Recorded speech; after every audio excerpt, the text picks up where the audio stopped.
Você que nos acompanha deve imaginar que a gente não tem outro assunto a não ser falar de buraco fiscal. Acontece que a gente não consegue se livrar desse assunto. Às vezes nós mesmos nos perguntamos, será que não há outra coisa para se falar que não seja buraco fiscal? Mas aí vem a Receita Federal e dá uma coletiva hoje, mencionando, por exemplo, que no acumulado dos 5 primeiros meses do ano, as renúncias fiscais, aquelas que fazem buraco, as renúncias concedidas pelo governo federal, só nesse começo de ano já tem um impacto de 51 bilhões de reais nas contas públicas. Então você confere na reportagem de Luciana Amaral e a gente volta para analisar esse fato. Até já. Segundo a Receita Federal, houve queda de 11 bilhões e meio de reais no valor que o governo deixou de arrecadar em comparação ao mesmo período do ano passado.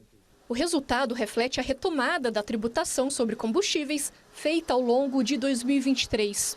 Já a desoneração da folha de pagamentos resultou numa renúncia de mais de 7 bilhões de reais até aqui. E o governo projeta que haverá um crescimento das desonerações, que beneficiam 17 setores da economia por conta do incremento da massa salarial. Nós projetamos um crescimento da massa conforme a grade de parâmetros. A grade de parâmetros, que a gente utiliza, projeta um crescimento da massa. Se esse crescimento da grade de parâmetros for menor do que acontecer no efetivo, a desoneração vai ser maior. A Receita incluiu na conta os municípios de até 156 mil habitantes que terão isenção previdenciária. A estimativa do governo é que somente o benefício para essas cidades chegue a 10 bilhões de reais em 2024. A desoneração é um tema sensível ao governo, que vetou integralmente a continuidade do benefício, mas viu o Congresso reeditar a matéria. Sem acordo, o governo recorreu ao Supremo para barrar a medida. No fim de abril, o STF concedeu um prazo de 60 dias para que os congressistas apresentem uma fonte de compensação para o benefício. O presidente do Senado, Rodrigo Pacheco, se reuniu com a equipe econômica hoje em busca de soluções para o imbróglio. Entre as propostas debatidas estão a repatriação de recursos do exterior, atualização de ativos, equacionamento de multas em agências regulatórias e até mesmo a taxação de compras internacionais. Uma convicção hoje de nossa parte e do Ministério da Fazenda de que a questão da desoneração da folha de pagamento, tanto dos municípios quanto dos 17 setores, estará equacionada com essas fontes de compensação já apresentadas e todas elas absolutamente suficientes para poder fazer frente à compensação na linha do que é exigido na decisão do Supremo Tribunal Federal. Murilo de Aragão, eu queria me concentrar no lado político do que a gente acabou de ver. Do ponto de vista técnico, há milhares de simulações, como é que poderia acontecer isso, como é que poderia acontecer aquilo, mas a sensação que a gente tem é que o mundo político busca uma quadratura do círculo. Como fechar um buraco que não tem tamanho para ser fechado? De que maneira você enxerga, você que é um veterano observador da política em Brasília, os caminhos que a política está tomando para tentar fazer esse buraco fechar? William, é o seguinte, a gente tem que lembrar que no início do ano houve aquela medida provisória da reoneração, 14 dias depois do Congresso ter, vamos dizer, derrubado o veto presidencial sobre o tema. Ali, aquele ato foi considerado uma falta de educação do governo em relação ao Congresso. Então, o que eu vejo daquela época para hoje, passando também pela medida provisória da compensação, que terminou sendo devolvida, há uma disposição, tanto do Congresso quanto do governo, em especial da equipe econômica, para se chegar a um entendimento em torno dos 25 bi de desoneração causados pela renúncia. E, nesse sentido, o que eu vejo é uma mobilização positiva, um engajamento positivo, um diálogo permanente. Não quer dizer que a gente não vá ter outros conflitos, outras disputas adiante, mas, claramente, a gente tem que entender, em primeiro lugar, que na conjuntura existe hoje uma boa disposição do governo e do Congresso de tentar chegar a um acordo. Aí eles começam a discutir item por item, a taxa das blusinhas, a repatriação de recursos, que é uma medida que já foi tentada, o novo refis para as agências reguladoras também foi tentado no passado e não funcionou adequadamente. E liberar cassinos, coisa que depende ainda de muito tempo. Agora, o que é importante, que a gente deve salientar, esses três aspectos. um compromisso com a ancoragem fiscal, que o governo tem demonstrado, o compromisso do diálogo que o governo tem mostrado com o Congresso, e o Congresso tentando colaborar, mostrando iniciativas e apontando iniciativas que podem chegar ao tamanho desse rombo por conta da desoneração. Agora, a grande questão fiscal, ela ainda vai permanecer, porque existem questões, e até mesmo interpretação, William, a questão da renúncia, por exemplo, a Receita Federal alega essas perdas com benefícios e isenções, mas nós devemos levar em consideração que o sistema político, o sistema tributário brasileiro é muito injusto. Então, há setores que conseguem se defender por meio de isenções.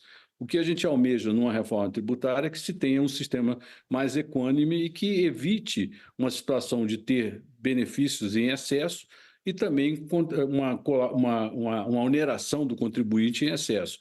Mas vejo, neste momento, um momento de diálogo positivo para ambas as partes, Congresso e governo. Vou fazer uma provocação intelectual bem humorada ao Murilo. A gente vê um momento positivo. Que você me faz, né? A gente vê um momento positivo, porém uma solução lá longe, Daniel, enquanto o Murilo pensa. Não sei se vê tão longe, não. Até me parece relativamente previsível o que vai acontecer agora. É como um jogo de xadrez, esse caso da reoneração da folha, em que em cada momento ali tem alguém acuado no tabuleiro depois de um cheque. Primeiro estava o governo que precisava arrumar dinheiro. Aí, com a liminar de Cristiano Zanin, o status quo passou a favorecer o governo, porque é o Congresso quem tem que arrumar uma solução para pagar essa conta. A partir do momento que o Congresso ficou claramente com o dever de buscar uma compensação e devolveu a MP, como o Murilo já sublinhou, o Congresso precisa tomar alguma medida e finalmente apresentou esse cardápio de medidas. O problema é que questões que são difíceis e que normalmente demoram para tramitar no Congresso, que é o caso de alguns desses PLs, por exemplo, repatriação de ativos, mas, sobretudo, o projeto de lei que legaliza os jogos de azar, notadamente os cassinos, estão sendo votados agora a toque de caixa para arrumar uma compensação. Então, poxa, o Globo fez uma excelente reportagem nesse domingo que mostrou como o crime organizado já entrou no ramo de apostas online. Alguém tem dúvida de que o crime organizado também pode, em tese, pode entrar nos cassinos, nos resorts, nos jogos de azar também? E aí a gente vê o problema que isso pode causar à margem da atividade econômica que isso tem. É uma questão muito complexa para ser debatida como uma mera compensação para a desoneração da folha. Ok, você colocou uma série de outros fatores na equação, mas ela continua parada no ar para nós? Por que é tão difícil fechar esse buraco, então esse momento é tão positivo, Tatá? Com o Murilo aqui, você me chama de Tatá, né? Olha, O Murilo deu essa liberdade.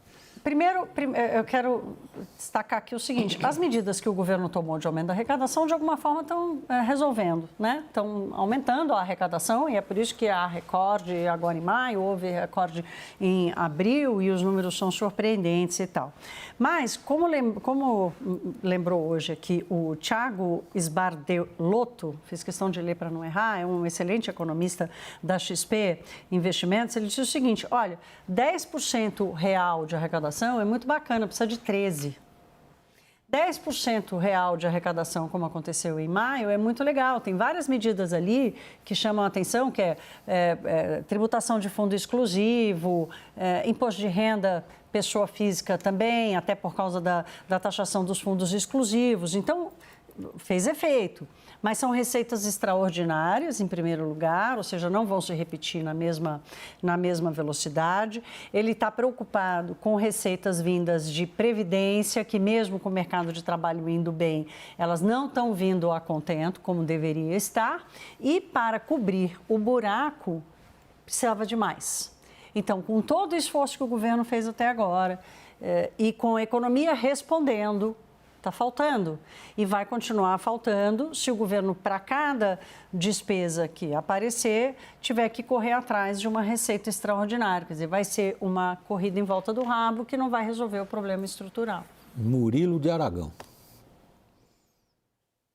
Então, olha, cada ano com a sua agonia fiscal. Não há dúvida de que nós vamos viver esse drama, até porque o mercado impõe essa agenda a agenda do equilíbrio fiscal, o governo mesmo se impôs a essa meta, e então nós vamos viver esse período de luta permanente. Agora, o que fica, vamos dizer, de certa forma, ausente do debate é o corte de despesas. Isso não está sendo colocado devidamente, apesar de que foi anunciado há uma semana atrás, 10 dias atrás, de que o governo ia estudar algumas medidas destinadas a cortar despesas. Mas, por outro lado, há uma pressão gigantesca por aumentos salariais, até pressões justas, por conta de um tempo que não se reajusta salários de categorias do funcionalismo público. Enfim, então nós vivemos realmente uma situação que vai ser essa corrida que a Tatá descreveu. Nós não temos um horizonte claro de estabilização. Agora, é bom lembrar que, em matéria de política fiscal, o importante não é atingir a meta. Claro que o ideal é ter a meta cumprida, mas o importante, sobretudo, é demonstrar empenho em se buscar o equilíbrio fiscal. E isso é que constrói credibilidade. O governo deve buscar essa credibilidade, o Congresso está engajado, pelo menos agora, nesse sentido. Então, vamos ver se isso prossegue ao longo do ano. Murilo, eu quero pegar esse ponto que você traz aí, que a questão não é cumprir a meta. Sempre foi, mas o cumprimento da meta, ele acabou ficando mais maleável, né? Ele acabou ficando mais... Exato. Ele acabou ficando mais maleável porque ele foi trocado por um objetivo muito mais difícil, que é a manutenção de uma política fiscal que leve ao equilíbrio, no primeiro momento ao equilíbrio do endividamento público, ou estabilização do endividamento, para lá na frente baixar o endividamento. Então, se o importante não é cumprir a meta, tá bom, mas a política fiscal vai funcionar? Eu acho que hoje a cobrança é pelo funcionamento da política fiscal, porque na hora que o cinto apertou, já houve uma flexibilização esse ano. E na hora que o cinto apertar, se não cumprir a meta, tudo bem, vai acionar os gatilhos do arcabouço, que vai reduzir ainda mais o espaço para gasto. Então, a pergunta hoje, ela passa da meta, como você coloca, mas ela não flexibiliza a cobrança por uma política fiscal que funcione, e isso ainda não está comprovado que vai funcionar no Brasil. Daniel, prossiga, Daniel, por favor. Não, até porque, né, Thaís, acho que está todo mundo no mercado, cada consultoria, cada banco, cada agente econômico prevendo um déficit primário para 2025 maior do que o déficit primário para 2024. Então, o problema não é ver a foto. Você tem ali um problema como o Rio Grande do Sul, está tudo bem, está tudo certo. A questão é quando a gente vê o filme, tem que ir em direção a alguma coisa que faça sentido. E é essa coerência da trajetória da dívida que não está sendo percebida como visualizável, né? Murilo, você mesmo colocou um fator muito importante na sua mais recente observação aqui no WW, quando você diz que o aspecto corte de despesas ficou num plano secundário. Em que medida você, como cientista político, admite ou não que essa questão possa assumir um relevo maior do que até agora teve? William, essa questão terá um maior relevo se o mercado ficar muito negativo. Se houver realmente uma disparada no câmbio, se houver uma degradação na Bolsa de Valores.